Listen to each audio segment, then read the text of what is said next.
Getting back into the swing of things after TF Nation 2018, it's time for another look at the art of Transformers. Something I touched on in the previous episode is the fact that, in the same way that the original character designs created for the 1984 commercials were revised for use in the cartoon, even the other designs that were made for the cartoon itself underwent small revisions between their initial conception and their appearance on screen.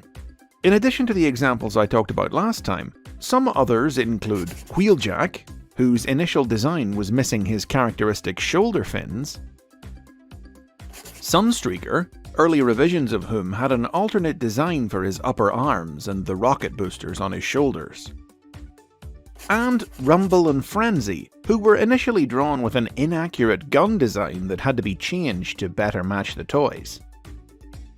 Well, the same was true for the other new cast members that were introduced in the cartoon's first season: Skyfire, the Dinobots, the Insecticons, and the Constructicons, characters from the 1985 toy line introduced into the series ahead of the toy's release. These new characters' designs were noticeably less stylized than those that had come before them, being based more closely on the appearance and proportions of their toys, retaining things that the earlier designs had removed, like visible wheels in robot mode and less human-looking faces. But that proved to be a problem in the case of Skyfire, or Jetfire as he was originally known. Now you can check out my video, The Basics on Jetfire, for the full story on this one, but to put it simply, due to legal complications surrounding the ownership of the Jetfire toy in Japan, his initial character design, which appeared in the animated segment of the commercial that advertised his toy, had to be renamed and completely redesigned for the cartoon, such that he bore essentially no resemblance to the figure. Early versions of the Insecticons and the Constructicons designs gave the team members individual eyes, instead of the more toy-accurate visors that their finished designs would use. These outdated models would on rare occasions be used by mistake in the cartoon or the Marvel comic. Most notable among them is the Constructicon's combined form of Devastator. The version of his design with individual eyes actually appeared with great frequency throughout the cartoon, with episodes often featuring both, cutting back and forth between the designs from shot to shot. And his eyes weren't the only thing that would change about Devastator. In the cartoon's second season, his colours were changed too. Look close and you'll see that the colours of his torso and pelvis were altered, while the window on his collarbone and the top of his chest plate became miscoloured in green instead of the correct purple. This, errors and all, was how Devastator would appear in all subsequent episodes of the series animated by the Japanese studio Toei.